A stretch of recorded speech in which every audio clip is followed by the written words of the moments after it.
साहिल जी तर्क क्या है? सीधी सी बात है, काम जिसका जो है वही करेगा ना। आपका काम, माफ कीजिएगा आपका उदाहरण देकर के बात कर रहा हूं, आपका काम एंकरिंग करना है, आप पूरे कार्यक्रम को बढ़िया तरीके से आयोजित करेंगे, ठीक। अब आपकी जगह आकर के अगर कैमरामैन काम करने लगेगा तो कार्यक्रम अव्यवस्थित हो जाएगा, और कैमरामैन की जगह अगर आप काम करने लगेंगे तो कार्यक्रम अव्यवस्थित हो जाएगा। पुलिस का जो काम है पुलिस करेगी, चुनाव आयोग का काम जो है वो चुनाव आयोग करेगा, चुनाव अंदर अधिकारी जो बैठे हैं वो काम करेंगे।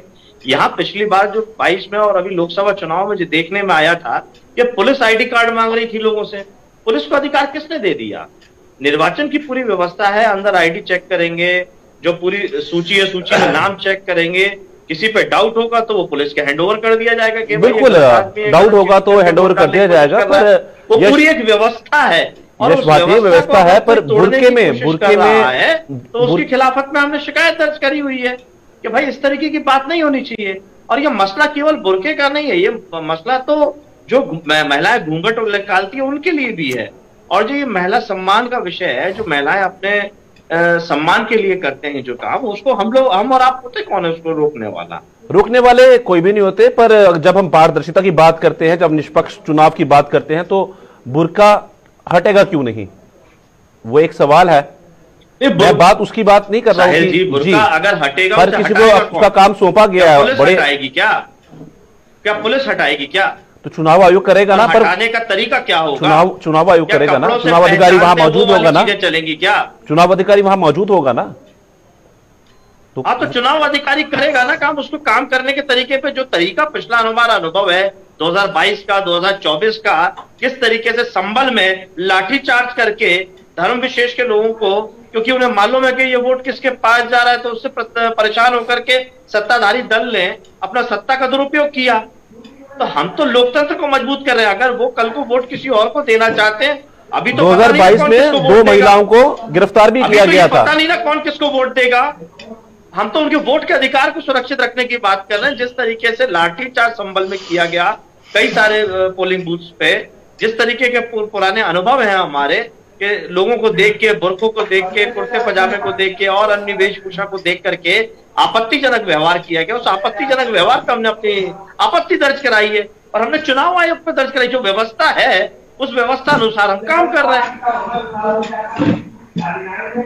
अब उस पे अगर किसी को तकलीफ है तो भाई, अगर महिलाओं का अधिकार, महिला अपने आपको घूंघट में रखना पसंद करती है, किसी को घूंघट रखना पसंद है, किसी को कुछ तरीके कपड़े पसंद है, और हम जाकर के उस पर हस्तक्षेप करें, तो ये उसके निजी अधिकारों पे, उसका निजता का हनन है ना। तो निजता का हनन तो किसी का भी नहीं होना चाहिए, हमें संविधान अधिकार देता है।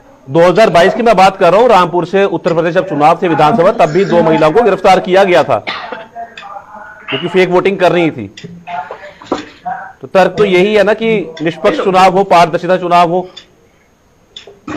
साहिल जी, मतलब आप भी ये बात कहना, आपका ये तर्क कहने का अर्थ ये है कि बुर्का पहनने से मेरा कोई अर्थ नहीं है, ये आरोप सब भाजपा की तरफ से लगे, मेरा कोई अर्थ नहीं है।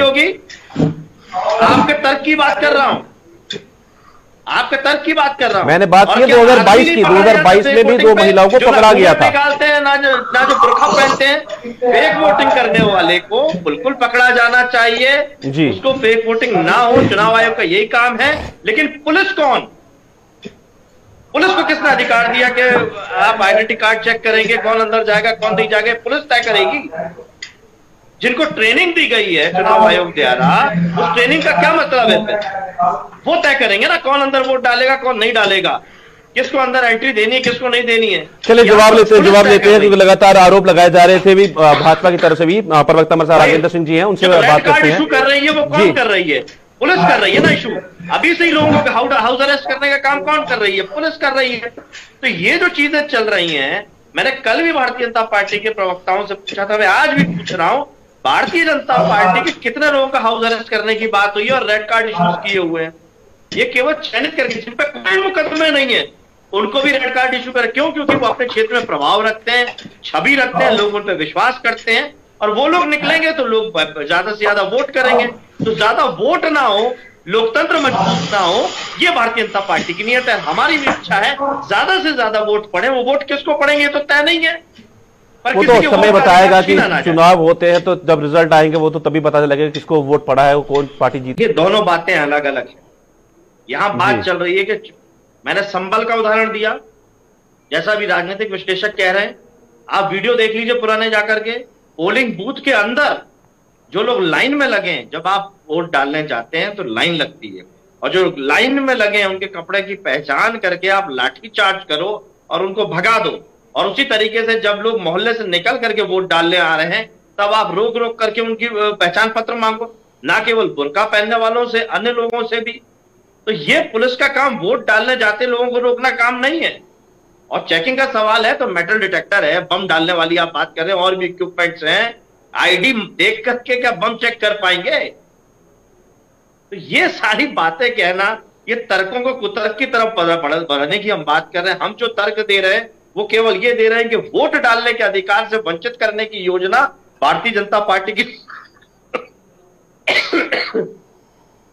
माफी चाहूंगा सरकार कर रही है। हम लोकतंत्र मजबूत करने की बात कर रहे हैं। वोट किसको कौन डालेगा, किसी को वंचित नहीं रखना चाहिए, चाहे वो घूंघट हो, चाहे वो बुर्का हो या कई अन्य माध्यम हो। समाजवादी पार्टी की मांग है जिसका जो काम है वो काम करे। पुलिस का काम किसी भी तरीके से वोट डालते हुए व्यक्ति के जाने के समय पे उसका पहचान पत्र जानने का अधिकार उसको बिल्कुल नहीं है। ये चुनाव आयोग की क्लियर कट गाइडलाइंस है और इसमें मैं कोई नई बात नहीं कर रहा हूं, और ये बात केवल चुनाव से संबंधित हो रही है। और ये चुनाव से संबंधित में हम आतंकवादी घटना, बम ब्लास्ट और ये सब बात करें तो चुनाव से पहले वैसे ही पूरा माहौल जो होता है वो अति संवेदनशील मान लिया जाता है पुलिस की निगरानी में, और बाहर से भी बहुत सारा फोर्स आता है। तो अगर पुलिस सुरक्षित तब माहौल नहीं कर पा रही तो आप सोच रहे हैं वोट डालते समय सारा कुछ हो जाएगा? क्या उससे पहले बम ब्लास्ट नहीं हो सकता? क्या उससे पहले और असामाजिक काम नहीं हो सकता है? तो ये तो पुलिस सुरक्षा का व्यवस्था पे और बड़ा प्रश्न चिन्ह लग जाएगा अगर इस तरह की घटना की बात आप कर रहे हैं। तो हम बात कर रहे हैं आदमी के वोटिंग राइट की, लोकतंत्र को मजबूत करने के लिए। तो निवेदन यही है उसको तर्क को कुतर्क की तरफ ना ले जाए। हमारा एक ही सीधा सा मकसद है, लोकतंत्र मजबूत हो, संविधान सुरक्षित हो, किसी भी व्यक्ति के वोट के अधिकार को छीना ना। नहीं, मैं बार बार वही बात कह रहा हूं कि पुलिस को किसने अधिकार दिया, उस बात पे जवाब ना दे। भाई पुलिस का जो चुनाव की ड्यूटी में लगी है, राघवेंद्र सिंह जी ने खुद कहा कि एक व्यक्ति का काम है इंक लगाना, एक का काम है पहचान पत्र चेक करना, एक का काम है जो चुनाव की सूची है, मतदाता सूची है, उसमें नाम चेक करेगा। हर आदमी का अपना एक काम है ना। पुलिस का उसमें कहां काम आ गया कि जो चुनाव में वोट डालने आया है उस व्यक्ति के पहचान पत्र की चेक करेंगे, उस आदमी का बुर्का चेक, उस महिला का बुर्का चेक करेंगे, घूंघट उतार के चेक करेंगे। वो कौन है? पुलिस का कहां काम है चुनाव की ड्यूटी में या चुनाव में जो नियमावली है उसमें? तो ये नियमों को तोड़ने का काम पुलिस के माध्यम से हो रहा है। अगर हम उसमें आपत्ति रख रहे हैं तो उसमें तो भारतीय जनता पार्टी को साथ आना चाहिए कि पुलिस नियम क्यों तोड़ रही है। पर ये तो और कुतर्क कर रहे हैं और हमें आरोपी बना रहे हैं।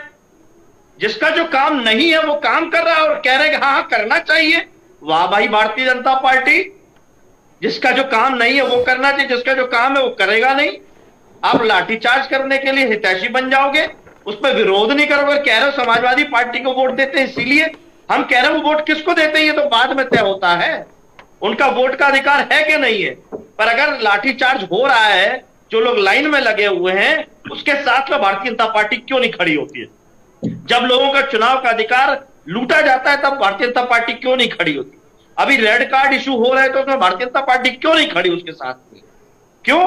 क्योंकि इनको वोट नहीं मिल रहा है, ये पहले से ये तय करे बैठे हैं।